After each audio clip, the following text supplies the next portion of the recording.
Sige, good afternoon, brothers and sisters. Parang ang hina, parang. Okay, so, bakit merong ganito? Okay, sige, my talks about repentance and faith. So, uh, tama yung sabi nila that I've been in a community for the last, I'll be turning 20 years this August 6. And pag nag-talk ako nito, personal sa akin kasi I see myself sa inyo. Dito din ako nag-graduate pero sa Abu Dhabi lang. No? I work in oil and gas company before, but the Lord called me to be a full-time missionary. So, by the way, we will just have this topic, okay? As we go through, ano ko na lang yung mag-share na lang ako sa buhay-buhay ko.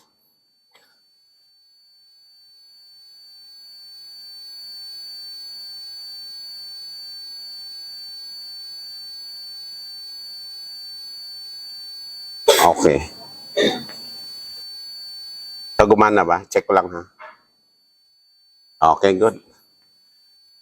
Okay, so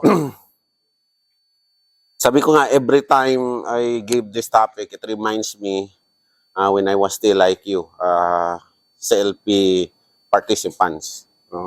I graduated Christian Life Program year 2004, August 6. And I would say that this is my gift, no? This community. The Lord has given us this given me. Well, I'm sure you also. But first and foremost, I would like to share my life story before becoming a member of this community, Couples for Christ. After serving like 10 years in SFC, I was moved to another ministry, Servants of the Lord. Kaya iba yung sa amin pula. So, by the way, I'm Brother Jerry. Again, as what I have said a while ago, I graduated SFC in Abu Dhabi, 2004. Okay. I'm from San Carlos City, Negros Occidental. Sino ba dito ang Bisaya? Okay. And and this is our family. I have 3 brothers. Ako yung pangalawa, pangalawa sa panganay. Ito yung panganay namin sa ito. Hindi man makita kasi ano. Okay. And my parents are both fish vendors. Nanay ko grade 3 lang. Nanay ko hindi rin tatay ko hindi nakagraduate ng high school. No? So I had a very tough childhood. That I started drinking alcohol when I was 10 years old. And I was taught by my father to be brave and to have fighter instincts. Nako-confuse ako dati dahil yung kapatid ko, 1 year older lang yan sa amin. Pag nagalit yung tatay ko, talaga pag nagalit, bugbog sarado talaga kami. Pagpalo ng senturon, hindi lang talaga yung buckle talaga yung ano. Then I asked my mother, sabi ko, Nay, bakit ganun ang tatay? Ganun siya ka, ano. Tapos palaging lasing, sugarol. Tapos, ang lupit niya pag badly punished talaga kami sa yung dalawa ko, yung older brother ko. Then my nanay told me, hindi mo kasi alam yung tatay mo. Then, kininto niya sa akin that your father killed someone when he was 16 years old. And hindi siya nakulong because underage. Then after 2 years, kasi out of siblings, 10 silang magkapatid, 5 lalaki, 5 babae. Siya ang eldest, bali spoiled siya. His father worked in Chicago. Ang lula ko plain housewife lang. Pero hindi naman, ang trabaho naman ng lolo ko sa Chicago for 25 years. Clerk lang naman, hindi naman talaga mga engineer, ganun. And on the second time na nakapatay siya, hindi na, wala nang he was put to jail for 6 years.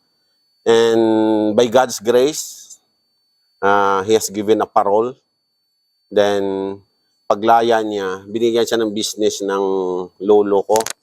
And yun yung magtinda ng isda, nung bibili ng mga maraming isda, tapos yung mga small vendor bibili sa kanya. And my nanay, yung my mother, talagang yun lang small vendor na bibili sa kanya. Then there, in the fish market, they met. So sabi ng nanay ko, "Oh, ayos to, nakabingo ako, mayaman to." But, ah, hindi niya alam, sabi niya, nagpatawa nga siya na cross ko pala yung tatay mo. We grow up tough with my brother. And during my second year high school, when my parents separated, I'm a product of the broken family. And I pitied my father kasi apat kami, lahat kaming magkapatid talaga sa nanay. But dahil hindi ko lang alam, siguro by the grace of God, by God's grace, sumama ako sa tatay ko. So we stayed in my grandmother's and grandmother, and there doon ako napaaral sa high school. Ang kapatid ko na elder, hindi rin nakagraduate ng high school, labas-pasok din sa kulungan. We stayed in the squatters in San Carlos City, Negros Occidental. So doon ako nagstay ng lola ko hanggang napaaral ako sa high school, nag-graduate ako.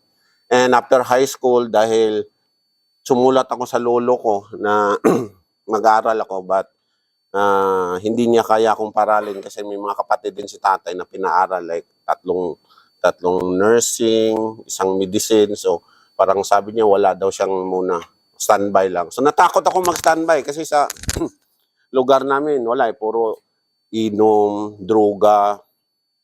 So 10 years old, nag-inom na ako, nagsusugal. Pagdating ng high school, na-upgrade, nagdodroga ng mga marijuana. Then that's why after graduated from high school, nagkuha ako ng exam for the Philippine Navy. Pumasa ako and nag-graduate and nagtrabaho ako sa Pier 3 Cebu. Sino bang taga Cebu dito? Okay, saan sa Cebu? Bandan Province, okay. So doon ako nagtrabaho at the age of 18 years old. Nagtrabaho na ako as Philippine Navy. And doon ko natutunan yung mga corruptions, and takot na takot talaga akong maging mahirap kasi every time may mga reunion kami, parang kami lang talaga ang kulelat ba. Yung mga pinsan ko, may mga magagandang buhay, tapos kami, so galit ako sa mundo. Sabi pa ng tatay ko, ang turo niya, in the world daw, huwag ka talagang patanga-tanga. The world is like a rat race. Kailangan huwag kang patanga-tanga. Kung merong haharang sa'yo sa sagasaan mo, you got to be in the top. Sabi ko, paano ako matap na hindi nga ako nakapag-aral? Then, nung nagtrabaho na ako, I wrote a letter sa tita ko na nag-nurse na rin. And luckily, pinaaral ako sa college. I took up nursing. And I asked my father's sister to support me financially to college. So, nag-aaral ako sa Central Philippine University. I took up nursing. Pero dahil dami din akong kalukuhan, bumagsak ako and nag-transfer ako sa Cebu. I took up BS Computer Engineering. So, my auntie supported me, but I also had two brothers need financial support. Ayokong makatulad sa akin, so I did not want my two younger brothers to experience what I experienced also with my brother. So, while studying in Cebu, I went to illegal drugs, transporting shabu from Cebu to Negros. And because of my many contacts sa military, yung iba nag-shift pang Navy to Maritime Police. So marami akong contact. In year 1993, I remember I was earning 32,000 a day sa shabu. And I wasn't aware, brothers and sisters, that I was being eaten up by drug addiction. Sa akin lang, plain lang business para mapaaral ko. Hanggang sa na-addict na rin ako. Kasi kailangan ka, pag nagtinda ka ng shabu, kailangan marunong ka rin gumamit para i-market mo. So, isipin mo na lang itong mukha na to. Yun nga ang sabi nila, nakakaawang patay, nakakahiyang buhayin. And, as what I had said, I wasn't aware, that I was eaten up by, nagiging addict na rin ako. And there was a time that I almost raped a 6 years old na bata. That's why I can attest that those crimes na mga bata pa ni-rape pinatay, it's because of drugs. No, hindi ka naman gagawa pag normal ka ang utak mo. So dahil sa paghanap buhay, naparal ko yung kapatid ko. And I became most wanted sa San Carlos, sa Negros dahil sa droga. So I left. Nag-stay na ako ng Cebu while nag-aaral ko. So to earn money, I shifted to gun running. May mga kaibigan akong pulis, bibili kami sa Danao ng mga barel, binta namin sa NPA. Ang NPA, maraming pera yan. Bibinta namin, bibili kami ng 800 na isang revolver, binta namin ng 235. So meron kaming 27 sa isa. So doon, ako naman dati wala akong takot. Okay lang sa akin, matigok ako. Basta yung dalawang kapatid ko, kanina ito, yung dalawa, sana hindi niya maranasan nung maranasan namin. Yun talagang ko. So, I was already in my 5th year in engineering when my boss assigned me in Manila. So, work was difficult. Pagdating ng Manila, uminto din ako sa gun running kasi yung kasama ko, sinalbis din ng NPA. Napunta na naman ako. Sana sabi na, Jay, magaling ka pala sa computer. May pinaaral ka na kapatid mo. Pasok ka namin. So, sabi ko, ito na. So, pagtingin ko talaga, puro computer. Sabi ko, magagamit ko to yung profession ko. And at the end of the day, nalaman ko na lang na illegal gambling pala yun. Kami dati ang magpapalabas ng result dati sa High Alay. I don't know, naabutan nyo. Hindi na siguro nyo naabutan ang High Alay. And doon ako. Work was difficult but I had to continue supporting my brothers. Pero yung boss ko nung na-jailed na siya, nakulong din siya, nawala na yung kita ko. Sipin mo, nagtatrabaho lang ako sa Yes Sir Company, magkano lang sahod ko? 2001, 7,000 lang, pero ang sideline ko 20,000. Meron pa akong sariling apartment. Doon ko naparal ang kapatid ko dalawa sa Manila. So, nung nawala ng Hayalay, nahihirapan na ako, gumagamit ako, parang Then, I asked again, tulong sa tita ko. And he said that, you really have to use your profession. Kasi sayang, mamamatay ka lang dyan sa mga kalukuhan. Then her husband invited me to work in Abu Dhabi. He encouraged me to use my education and work in a new environment. Mahal din ako ng tita ko. So I applied, I was interviewed, and passed the test and got a contract. Only one thing worried me, brothers and sisters. Alam ko, naranasan yun, passing the medical exam. Okay, knowing that I did drugs for 10 years. Lalo na pag mga drugs na intravenous yun tapos pasapasahan lang. Pwede kang ma-HIV dyan, pwede kang magka-HEPA. So, I feared, natakot ako that this would seen in the result. Pag titingnan mo tong mukha na to, nagdidilaw-dilaw to dati. So, natatakot nga. Naisip ko, siguro ang dami ko sigurong sakit. So, while waiting for the results, I saw people how yung mga taong nag-a-apply na failed sa medical exam. While sa pila lang, sabi ko, mababait naman itong mga tao na to, bakit sila hindi pumasa? Siguro ako, mas lalo siguro ako hindi pumasa nito kasi wala sa ayos yung ginawa ko. Then I was so scared that I didn't get my result that day. And I just went home. And sabi ng kapatid ko, pumasa ka na kuya, maka-abroad ka na. Sabi ko, hindi ko pa kinuha ang result ko, natakot ako. Sigurado ako, kundi baka may HIV ako. But at the following day, before going to the medical clinic to get my result, I went to church. I pray. And begging to the Lord, give me chance, Lord, to live a decent life. Hindi ko naman to ginusto yung buhay na to. Gusto ko lang talaga maparal ang kapatid ko. So I talked to God for a long time and made a deal with Him, that I will give my life to Him if He lets me pass the exam. Actually, brothers and sisters, that was the turning point sa buhay ko. When I got the result, sabi ng Mr. Mercado, bagsak ka. Sabi ko, wala na, babalik ako pagka-addict dito. And sabi niya, bagsak ka sa mata at sa ngipin, magpapasta ka lang. And the Lord graced me. And I was fit to go abroad. So, nagtrabaho ako sa oil and gas, sa Sigma Engineering. May, dito ako, yan yung unang pinasok ako dito sa sa Abu Dhabi, sa CLP. Kaya nakita ko yung sarili sa inyo. Actually, at first, ayoko. Kasi, this is not my thing, no? Sabi ko, ako, na nakakahiya. And natakot lang ako because out of respect, I joined because in-invite ako ng tita ko at tito ko. Sila kasi cluster leader sa Couples for Christ. Doon din ako nagstay kasi first year ko kasi sa trabaho, nakatrouble din ako, munti kong ma-deport kasi napalo ko sa tubo yung head namin. Sabi ko, uuwi na sana ako. Tapos sabi ng tito ko, di ka na, dito ka na sa bahay namin, dito ka na. So wala, purga talaga ako kasi every Friday, may CLP. Tapos nabi, pasok mo nga to. So pinasok ako doon. So out of respect, I joined the Christian Life program sa SFC. And ayoko talaga. Because pagpasok ko lang, aliluya na. Oh my God, masusunog ako dito.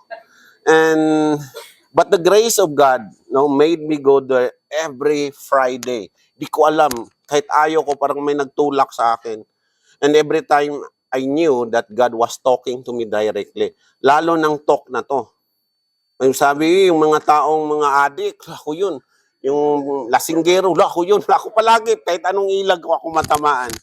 And brothers and sisters, eventually, I graduated in the Christian Life program. Then after, I became very active. Pero at first, nahihirapan ako. Kasi I get used to course. Magmura ako ang lulutong. Pero pag nandito ka sa community, hindi ka pwede magmura kasi mga tao nakatingin sa'yo. Sabi ko, hindi ko naman to problema yung magmura. Bakit ngayon pinoproblema ko na?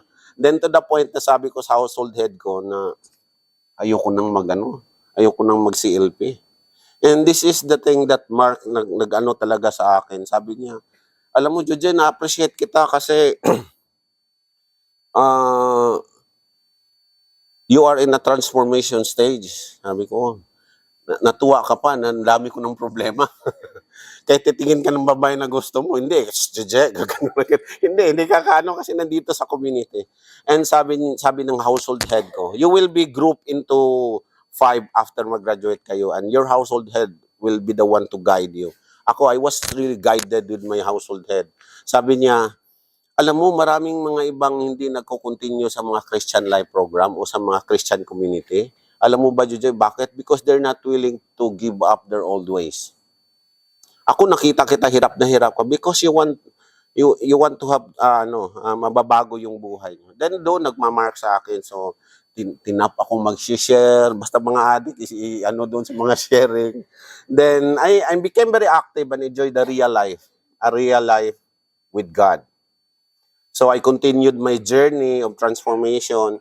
I became a unit head, later became a chapter head. And the year 2010, I was invited to do mission. So I became a mission volunteer, And brothers and sisters, I realized and I was happy to doing this kind of thing, And I feared living a life without Jesus. So, to tell you frankly, I thought that going abroad and getting a job in Abu Dhabi was the best thing that ever happened to me. But no, it was nothing compared to finding my God here. And I worked in Abu Dhabi for 9 years here in this company, Sigma Engineering, Oilfield Engineering. For 9 years. Year 2012 of November 20, God called me to work as full-time missionary. I resigned from my work and responded to God's calling to be a full-time missionary to God. And here I am standing in front of you, witnessing how good our God is. I believe, brothers and sisters, that every day is a decision to follow Jesus. Kahit ako full-time ko, I need to decide every day to follow Him. Mahirap ang mundo ngayon. It is something that we need to pray for. I know that this is my calling. Kanya-kanya naman tayo ng calling. But I know this is my calling because when I look back at my life, no, I knew that God continues to save me to the life that could have destroyed me. And sa ngayon, yung tatay ko, okay na. Wala nang sugal, di na nagsusugal. Napatapos ko yung dalawang kapatid ko, yung isa na sa Canada na visit-visa ko yung isa. Trabaho na rin sa oil and gas. Yung panganay namin, binigyan namin ng business and hindi na rin nagiinom, okay na. And that is my blessings na na-receive ko sa pamilya. Hindi lang sa akin. Sometimes, blessing comes not with material things. It could be your health, your protection, the protection of your family. No, and my life now is the life that I want. I'll be spending my remaining years serving and loving the Lord. And I continue to rely on God's strength, not on my strength, no? Because I know along the way, I could fall short, no? And I always draw my strength, no, from the Lord through my prayer. And you know, brothers and sisters, in my life's journey, it was never I. It was always Jesus Christ in me. And I'm so happy that, again, sharing, it's been like 1 year that I'm not having this talk and nare-remind na naman ako nito. So, itong pag sinasabing, ito na yung ginagawa ko ngayon, nag-iikot. Actually, last night, I just arrived last night sa Quiet Mission. No, tapos, naghabol lang ko dito, sabi ni Ken, dito daw. And it's a privilege always, no? And I'm happy to see you. I'm praying sa inyo na matapos itong Christian Life program. I will assure you, brothers and sisters, that as you finish this Christian Life program, your life will never be the same again. Can I see the thumbs up? Sinong gustong mag-graduate? Praise the Lord. Palakpakan natin ang Panginoon. So with regards to the topic, no, repentance and faith, no, the Lord is calling us to go back to Him. No? From the anchor verse, nakalagay yun kanina, ito, Mark 1 verse 15, this is the time of fulfillment. The kingdom of God is at hand. Repent and believe in the gospel. This verse, no?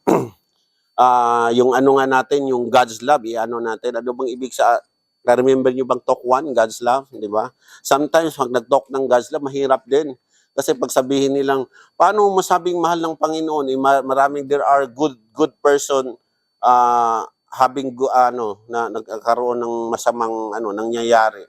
Why good people nakakaroon ng happen bad things sa kanila? Normal lang naman, nasa earth tayo. Si Jesus nga pinersecute, no? Saka na lang pag nasa langit tayo, there's no pain, there's no trials, all is joy. Nandito tayo, ganun talaga yan. Amen. So, again, talk once, no? The love of God is most clearly revealed in the sending of Son, no, si Jesus Christ. No? Pag natuhog natin yung pagmamahal ng Panginoon, makakaroon tayo ng grateful heart talaga. No? That we are created, after created, nagkasala tayo, pinatawad tayo, and ngayon, sinustain tayo ng Holy Spirit. Amen? So, ano ba ang repentance? Anong ibig sabihin ng repentance? Okay? Repentance,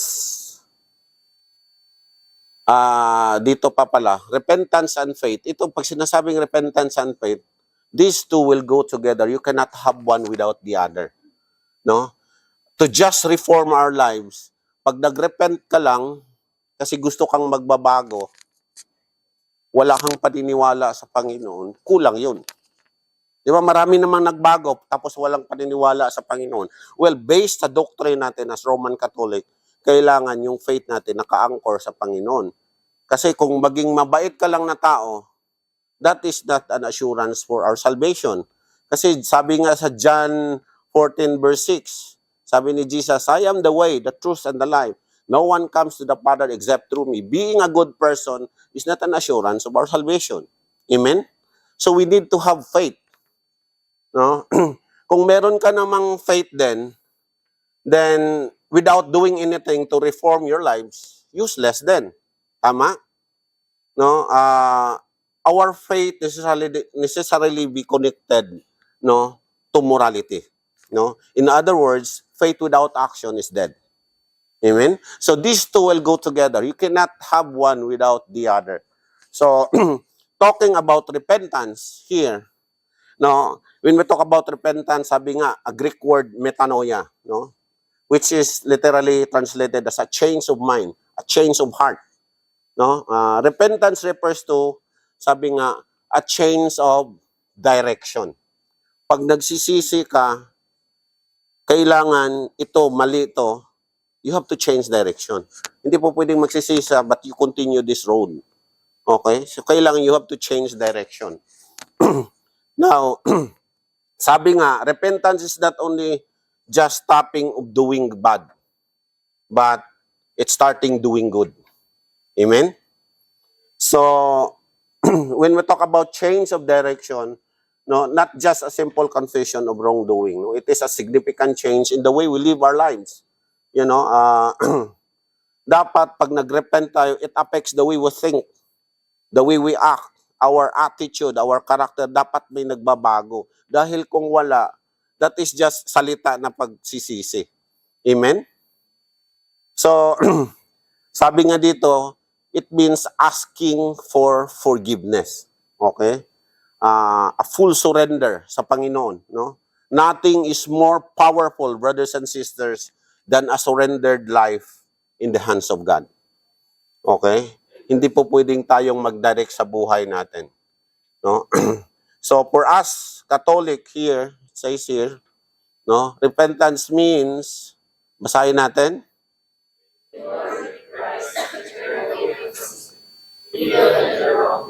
Okay. Evil and the wrongdoing. Okay, of course, every day we fall short. Di naman tayo perfect eh. Kung perfect, sino bang yung perfect ito? Kunin na tayo ni Lord. So every day, madapa talaga tayo. Ang gusto lang ng Panginoon, ma-recognize natin yung mali and ask forgiveness sa Kanya. Kasi ako dati, kahit alam kong mali, minsan i-justify ko pa. So yun yung but if we will ask, no, sa Panginoon ng, you turn away from sin and evil and wrongdoing. So here, ask God for forgiveness and avail the sacrament of reconciliation. So, maghingi tayo. We will maximize the sacraments. Ano natin yan? Doctrine natin yan. Kasi meron kasing iba na mangungumpisal doon, Lord, Father, forgive me kasi may ninakaw ako na kambing, 3 kambing ninakaw ko. Sabi ng pare, o sige, magdasal ka lang ng 5 Hail Mary, 5 Our Father. Sabi ng sasampuin ko na lang, Father. Bakit? 5 lang sabi ko, kasi meron po kong kukuning 3. Kidding aside, you know, when we talk about repentance, that dapat mababago yung paningin mo na yun ay mali. And there are specific sins that we need, you know, to, specific sins that we need to renounce. Ito yon, after nito, makakaroon kayo ng 1-to-1, no, sa leader nyo. So, pag na-recognize, kailangan i-recognize natin tong mga kasalanan na to, na hindi na natin to gawin. Denounce, no? Yung involvement, sino bang na-involve dito sa kulto? Sino bang may mga vices dito? It is not just drinking, no, but getting drunk when you drink. Yun yung mali. Wala nang problema kung uminom ka, pero when you get drunk, yun na yun, because we know that our body is the temple of the Holy Spirit. We need to safeguard its sanctity. Hiram lang natin tong katawan na to. No? Occult practices, sexual wrongdoing, serious crimes. Dito, pag nag-1-to-1, o pupunta ka tayo sa pare, kailangan i-recognize natin that these things are not in line sa turo ng Panginoon. Yun lang naman ang gusto dito, na at first, i-recognize natin. Kasi minsan, i-justify natin, di ako lalaki, normal naman ngayon. What it feels good. Feels good today, it looks good. Diba? Yung iba ngayon, no? Again, nandito na tayo, dinala tayo ng itong mga occult practices. For example, sino pa bang nag-horoscope dito? Ito, ano talaga yan? Minsan, we allow ourselves to be dictated by horoscope. Pag sinabi doon, Tuesday ngayon, araw ng mga Capricorn. So kailangan maswerte ka, wag magsimba. Yung iba sinusunod 'yan. Kasi pag hindi ka magsimba, may magbibigay sa iyo na red flowers. Tapos may nag-doorbell nga. Pag sabi sus, yellow man ayaw yun. Sabi ng horoscope, red eh. again, we allow ourselves to be dictated by horoscope. Minsan yung mga paswerte-swerte, ano ba yun? Yung unsoy ba yun? Yung mga ilalagay. Tanggalin mo yung crucifix, lagay mo yung ano sa Chinese, sana yung faith mo. Diba? So, kailangan i-ano natin, i-acknowledge natin, no? Itong mga bagay na to. Iwa one-to-one kayo, so may mga tanong-tanong dyan. No? Ako, nung nag-one-to-one ako sa leader ko, sabi niya, hindi ko kaya yung mga kasalanan mo. Punta ka sa pare. Pagpunta ko sa pare, nagkataon doon na for how many years from high school, hanggang nagdito ako, siguro 15 years hindi ako nakapag-confess. Doon ko, sabi ko, ito na yung first time ko mag-confess. Pero on fire ako. Punta ko sa pare. Na-timing din yung pare, dahil sobrang dami, face to face. Oh my God, ito na talaga. So yung sinabi ko sa lahat, gano'n talaga ang pare. Sabi niya, ito ba'y tao pa to? But, you know, what is good when we confess, lalo na sa pare, no, the priest cannot forgive your sins, no? Gagamitin siya ang ano ng Panginoon para idasal tayo. But sa akin lang personally, pag nag-ano ko sa pare, every time pupunta ko sa church o gagawa ko ng kalukuhan, makita ko yung pare, it reminds me. Hoy, sinabi mo yan, ha? Sinabi mo yan. And pag isa sa ibuhay talaga natin, no? Minsan talaga ang grasya sa Panginoon, ma-appreciate mo talaga na buti na lang, Lord, dinala mo ako sa community. No? So again, when we talk about repentance, it is surrendering ourselves to Jesus as the Lord of our life. No?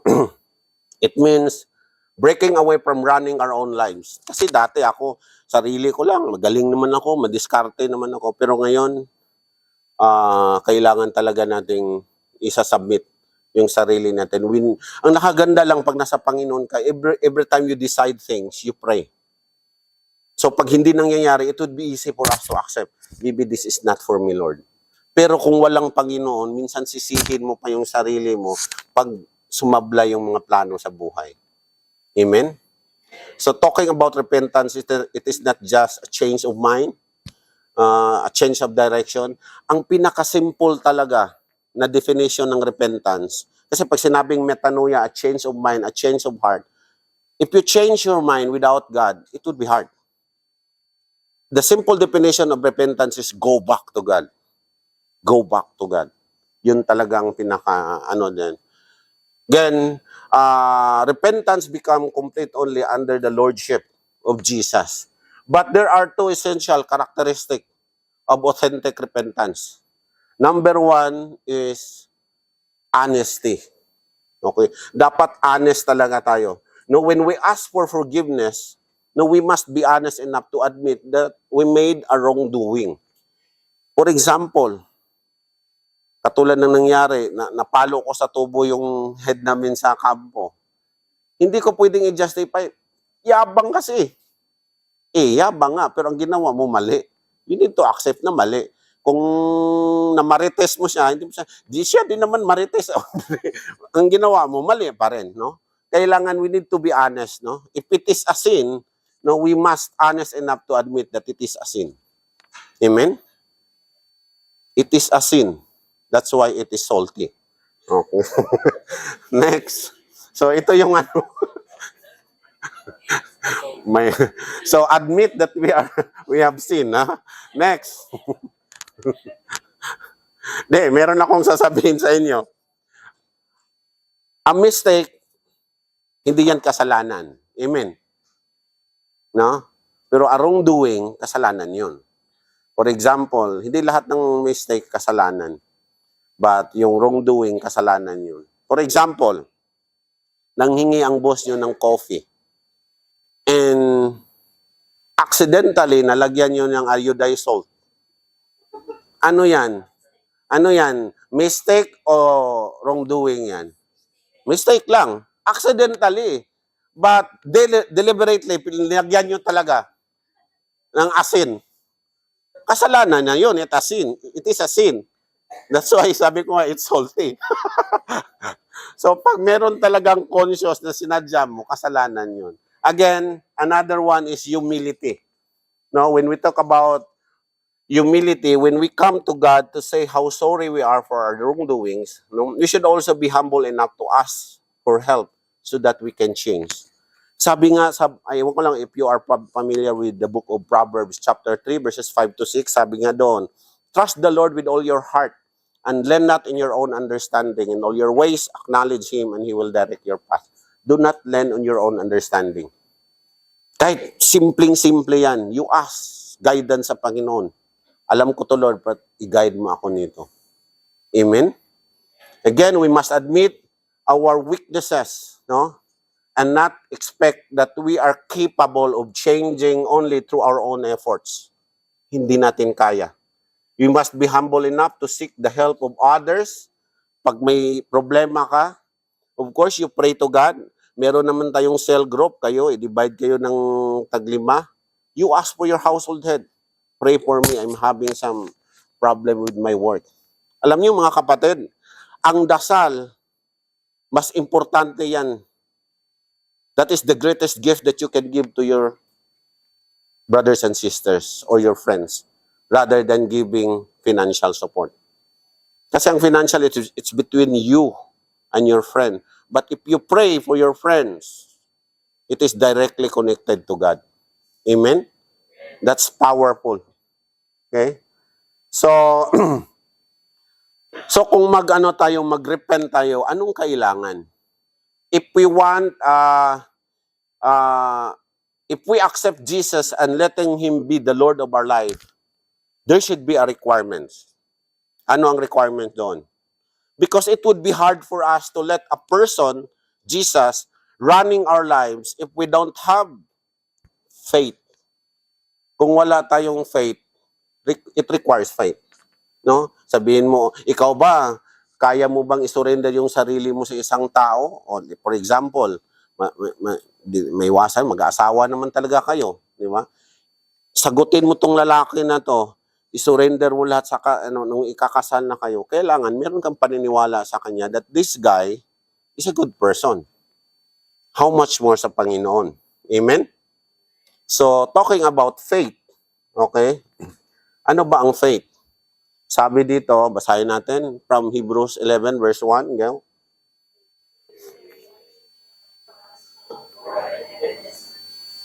Okay. It is an evidence of things not seen. No, sabi nga nila, what is essential cannot be seen in our naked eye. Do you agree? Ang essential, hindi yan nakikita sa mata. For example, wow, ang ganda nitong babae na to, ang tangos ng ilong. Nakikita mo yan. Pero pag walang puso, dedo yun, patay yan. So, hindi nakikita ang puso. But, essential yan sa isang tao. Ang Panginoon, hindi natin nakikita, but essential yan sa buhay natin. No? Because faith is not just a feeling or wishful thinking. No, we accept God's word as truth no matter what we feel. Pag sinabi kong God is good, wala nang automatic na yun. Di ba? All the time, regardless of the situations. No? Kaya, isi-share ko sa inyo yung paborito kong verse. Sinabi yun kanina. Ano ngayon? Sino naka-remember doon? From the book of Romans chapter 8 verse 28. Sabi dito, we know that all things work for good for those who love God, who are called according to His purpose. Ang sabi dito, we know that all things, when we talk about all things, it did not specify that only good things will work good.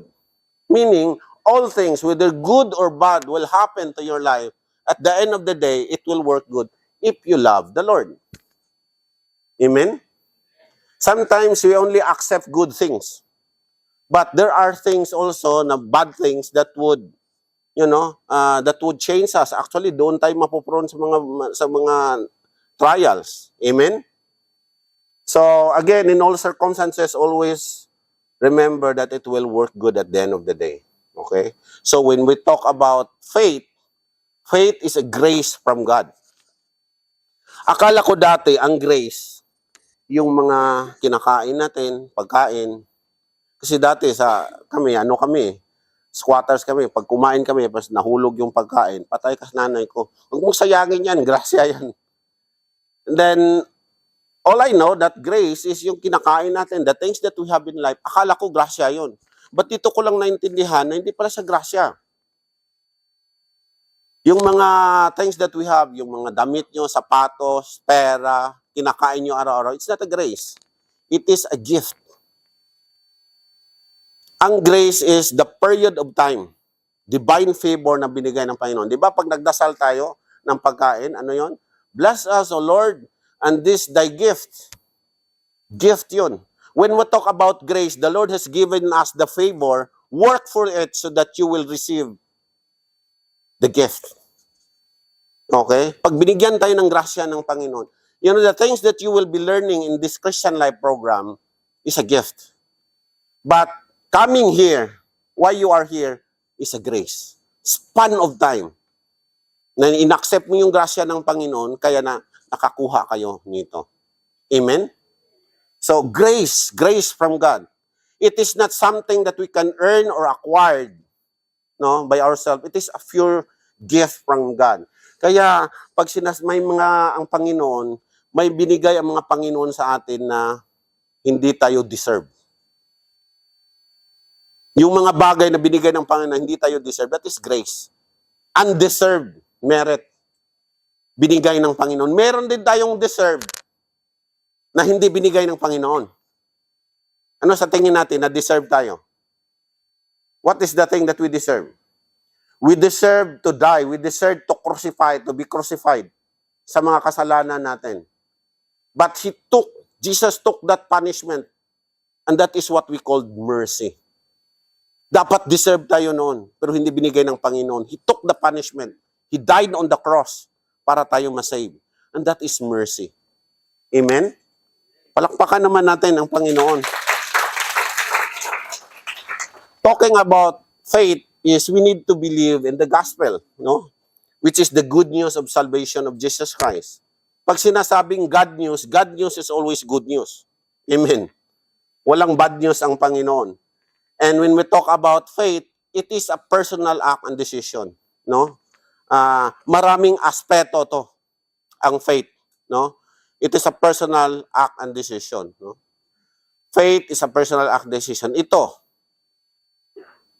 when we talk about faith, it is definite, certain, no? Naniwala tayo, no? Pag sinasabing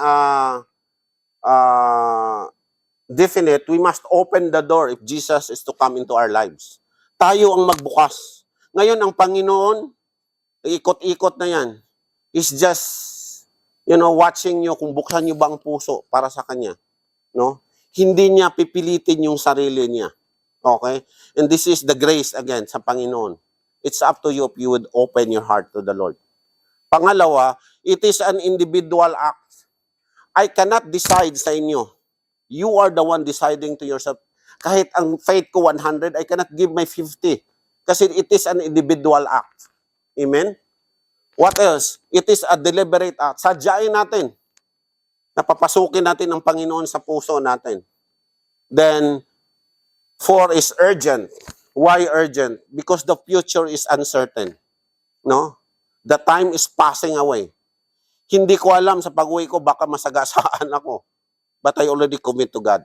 It is an urgent act. We do not know what lies ahead of us. Amen? And what else? Indispensable. No? When we talk about it is a part of our double action. No, anuhin natin yan. So again, repentance and faith are inseparable. Again, sabi ko na, you cannot have one without the other. And the consequences of repentance and faith, promise of forgiveness and eternal life. Okay? Then, number 2 is freedom from fear of death. Ngayon kasi ang mga tao takot mamatay. Takot magutom. But hindi takot pumatay para hindi magutom. Nakakalungkot. But then again, we're not demeaning people. We are all sinners. But again, the Lord graced us, for us, to strengthen our faith in this community, Couples for Christ. No? Then again, brothers and sisters, the call 2,000 years ago is the same call na binigay ng Panginoon ngayon. Matagal na to, but ngayon it is still applicable sa atin. Walang patid ang Panginoon na nag-remind sa atin. The time is the time, no? Sabi nga dito, repent and believe in the gospel. And sabi nga, it the same call today, no? Again, brothers and sisters, accept the challenge. You know, like the Blessed Virgin Mary, let us have complete faith in God and say, basahin natin lahat, go. Okay, now as we respond positively, no, we experience the peace, joy, and power of the Lord in our lives. Let me just end my talk with a story. Okay. There was a class, a psychology class. We all have psychology class. Amen? So, that psychology class composed of 10 students. And, unang klase nila, sabi ng professor sa kanila, tinawag niya yung Siyam. Sabi niya, tomorrow we will have a workshop. I will be having a illustration sa blackboard, 2. It is a long line and a short line. Sinabihan niya yung Siyam, if I will ask you where's the long line, you point to the short line. If I will ask you where's the short line, ituro niyo yung long line. And out of 10 students, isa lang ang hindi nabigyan ng instruction, and his name is Arman. So the following day, sabi na ng professor, oh class, I have here an illustration on the board. 2, sabi niya. So unang tinawag niya, Arman, yung hindi niya binigyan ng instruction. Sabi niya, Arman, could you point to me where's the long line? Arman stood up, he went to the board, tapos tinuro niya ang long line. Then yung Siyam, tinawag, one by one, they stood up, ang tinuro ang short line instead sa long line. So ang kabaliktaran, sabi ni Arman, mali yata yung nakuha ko na instruction. Then sabi again na pangalawa, sabi ng professor, okay, Arman, could you point to me where's the short line? Again, Arman stood up, sabi niya, short line, short line, short line. Tinuro niya, short line. Ang Siyam naman tinawag, pinagtuturo ang long line. So, nalulurky na si Arman, sabi niya, mali yata yung pinasok ko na class. Then, sabi ng professor, okay, for the last time, tinawag niya ang Siyam. Point to me, where's the long line? And yung Siyam na si Jante, they stood up one by one. Ang pinagtuturo doon, talagang tinanong niya, short line, ang pinagtuturo, long line. Then the last person na tinawag, Arman, point to me, where's the long line? Then Arman stood up, he went to the board, and sabi niya, long line, long line. When he is about to point the long line, he looked back sa Siyam, and he changed his mind. Tinuro niya yung short line. What is the message of the story? Actually, tama naman si Arman eh. But the truth was defeated. Natalo ang katotohanan. No? The integrity of Arman died. And ganun na yun sa mundo ngayon. Kung ano ang majority, people go with the majority. Amen? Iilan-ilan na lang tayo dito ang manindigan sa tama, sa turo ng Panginoon. That's why it is really you who called you to stand for what is right sa Panginoon. And it is a privilege. And I continue to pray na sana matapos, As what I have said a while ago, your life will never be the same again. Magandang hapon and may God be praised.